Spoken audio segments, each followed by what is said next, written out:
Պարոն նախագահ, Նիկոլ Փաշինյանն ամեն ընտրության մասնակցել է 4 թեզերով տարբեր, սկզբում թալանի վերադարձ էր, արդարության հաստատում էր, տնտեսական հեղափոխություն էր, խաղաղության դարաշրջան էր։ Մենք տեսանք, որ այդ ոչ մեկ իրականում կյանքի չկոչվեց, տեղի չունեցավ։ Հիմա այս ընտրություններին էլի ըստ երևույթին մասնակցել են թալանի վերադարձ թեզով։ Ես խնդրում եմ ձեր գնահատականը սրան, երբ որքանով իրատեսական հաշվի առնելով որքանով իրատեսական կոռուպցիայի դեմ պայքարը ՔՊԻ տեսանկյունից, որտեղ մենք տեսնում ենք մշտական կոռուպցիոն դրսևորումներ, մենք տեսնում ենք անիվ, մենք տեսնում ենք քաղաքացիական պայմանագրի այսպես կոչված դրամահավաքներ եւ բազմամիլիոնանոց փոխանցումներ շատ կասկածելի, մենք տեսնում ենք կնոջ հիմնադրամը եւ այս պարագայում եկել թալանի մասին խոսակցություն ու այդ թեզով գնալ ընտրությունների։ Ես հիշեցնեմ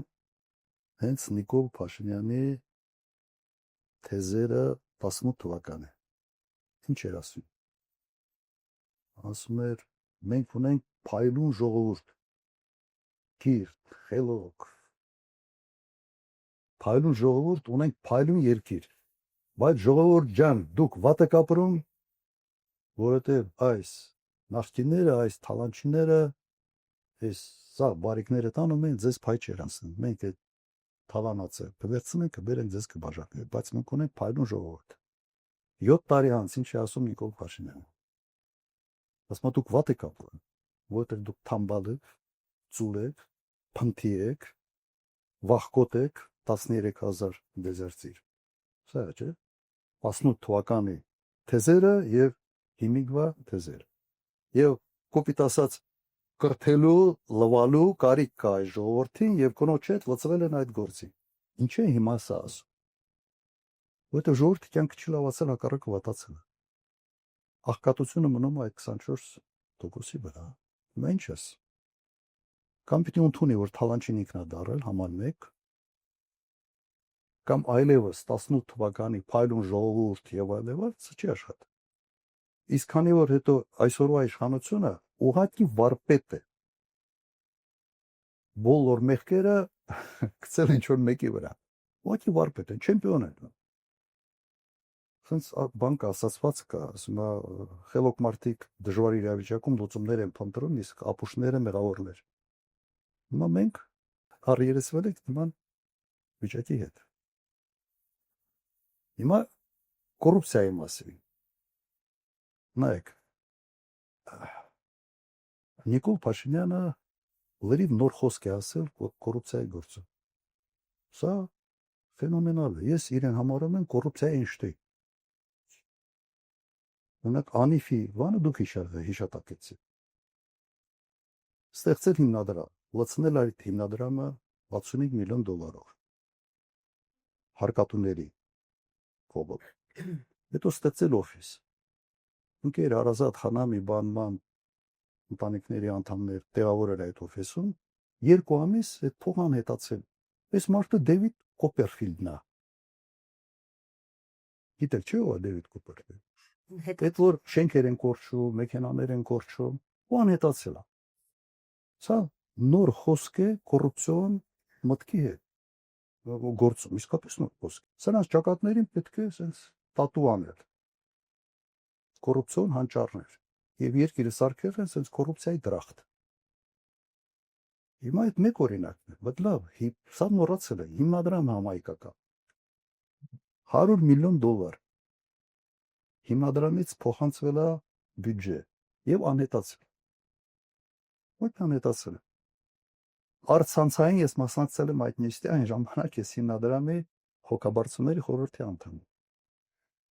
Ասում հաշվետվություն գոնե պիտի ներկայացնեմ։ Ուր է գնացել այդ փողը։ Ասում էր, ում պետք էր, ինչի համար պետք էր ծախսենք, վերջ։ Հետո ինչ որ թղթեր տվել են, չեն տվել, չգիտեմ, բայց պատասխանը սա էր։ Թուղթեր 100 միլիոն դոլարը եկել եւ անհետացել։ Բազմաթիվ այլ օրինակներ։ Այդ մանկապարտեզի դեպքեր այդ որ գնում են այդ սա մանկական խաղեր է։ Ինչ որ չինարար մի քիչ ցեմենտ է բողոնում, մի քիչ արմատուրա, մի քիչ բան, որ թաղապետը մի քիչ փող ունենա, եվրոօպտիմիստն էլ փոխանցի իր տիրոջ։ Հիմա բայց սա համեմատության այն մյուս հարացների հետ սա ինձ մանկական ինչ որ բան է, չայևոյա կոպիտ ասած։ Կոռուպցիոն դաշտի չայևոյնա, որ սենց փայ է ասում ուրիշներին։ Հիմա դուք ուզում եք ասել, որ 65 միլիոն դոլար կարա ցնդի ուղղակի եւ առաջի դեմքը դրա հետ առնչություն չունենա։ Նական հարցը սա, քանի տոկոսն է գնացել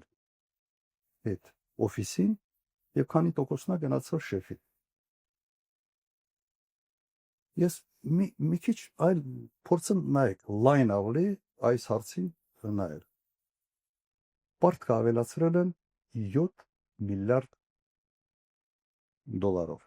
Հարին 1 միլիարդ մտահոգես։ Հիմա առարկայական ինչ են արել այդ 7 միլիարդով, որ մենք ցած գնանք նայենք տեսնենք, հա։ Ասենք այս սա է կառուցվել, սա է կառուցվել, սա է կառուցվել, բան չկա։ Ասֆալտ մի քիչ։ Այդ էլ ամեն տարի իմ ժամանակ ասֆալտ որ անում են, հետո ռեմոնտը 8 տարի հետո պիտի լինի, նորմատիվը սա է։ Հիմա մեր ժողովուրդը սովորել է, արդեն երևի գիտի թե ամեն տարի պիտի ռեմոնտ անես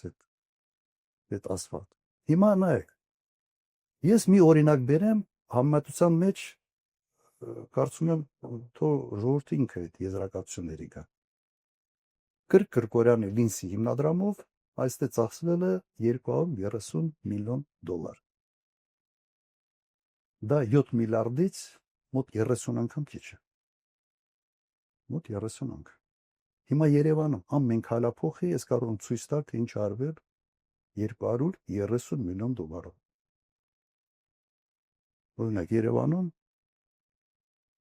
թատրոններն է վերամրոքվել, Սաց օպերայի եւ ֆիլհարմոնիկ եւ մյուս թատրոններ, թանգարաններն են կապիտալ վերանորոգվել։ Մի այդ Սարալանջի ճանապարհ ամբողջությամբ նոր ճանապարհ, թունել է, հրապարակի տեսքն է վերափոխ։ Մոտ մի 10 փողոց կապիտալ վերանորոգվել է։ Դրան գումարենք Գյումրի, Թաղամասեր, Սպիտակի ամբողջ կենտրոնը, դրան գումարենք Սելիմի ճանապարհը, լիքը բաներ։ Արդեն չեմ էլ կարող այդ հիշողության բազած չի երիքում սենց բաներ, այդ ծավալը այդ ամբողջը հիշը։ Ամեն քայլափոխը տեսնում ենք, թե 230 միլիոն դոլարով ինչ է կարելի անել։ Հիմա 30 անգամ շատ փողով ինչ հնարը։ Հարց չի առաջանում։ Սա այն որ ասում կոռուպցիոն մտքի թռիչք եղավ։ Ուրիշ ծավալների, ուրիշ դաշտի մեջ են մտել, սենց տիեզերական ինչ որ բաներ։ Սենց որ նայում ես, ասում ես, ինչ է կատարվել, ես համոզված եմ, որ այդ 7 միլիարդից առնվազն 2 միլիարդը փոշիացել, ողջի կորել։ Առնվազն 2 միլիարդ։ Եվ իմ հետևությունը սա, ես հիմնավոր կասկած ունեմ, որ այսօր Նիկոլ Փաշինյանը Հայաստանի Հանրապետության ամենից հարուստ մարդն է։ Ես իրենից մի 10 անգամ, 15 անգամ չգիտեմ որտեղ է, նույնիսկ ասում դաժե обидно։ Այսօր սա հիմա թող ուրիշ բան ապացուցեն, թող ցույց տանք ինչ են։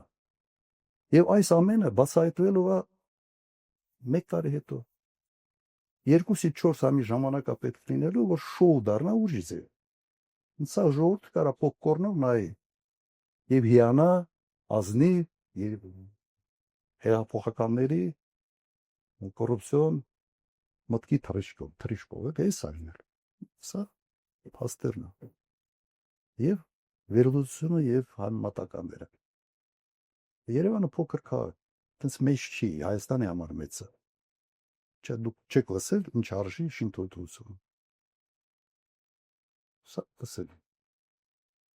Հիմա մի անձրևա գալիս քաղաքը բանա Վենեցիկն է դառնում։ Okay եք սրա հետ։ Եվ հիմնականում այդ անիֆի այդ հարաշքը անողը հիմա Երևանում է հարաշկել գործում։ Ժողովուրդը okay է դա։ Ինչ ասեմ։ Անկամ կուսակցությանը արված դրամահավաքի շատ կասկածելի դեպքերով, որ քրեական գործեր էլ կարծես թե տեղից չշարժվեցին, չեղան, ասացին դատախազությունը աչք փակեց այդ ամենի վրա, այսինքն այդ կոռուպցիան արդեն կուսակցական մակարդակ կոռուպցիան համատարած դրսևորում։ Բայց հիմա ինչի են աշխուժացրել այդ թեման։ Իմ գույքի թեման, չէ։ Սենց են նկարում, հետո ձախից աչ են նկարում, աչից ձախ են նկարում, դու վերևից ներքև, ներքևից վերև, բայց բովանդակությունը մնում է, հեքիաթային պատմություններ։ Հետո օդից են նկարում, դրոն են բարձրացնում, հետո ինչ որ ում հետ ինչ կապ ունեն, փորձում են իմանոնս, ինչ ուրիշի համար հաղորդում են պատրաստում, դատախազությունը մեկնաբանում է,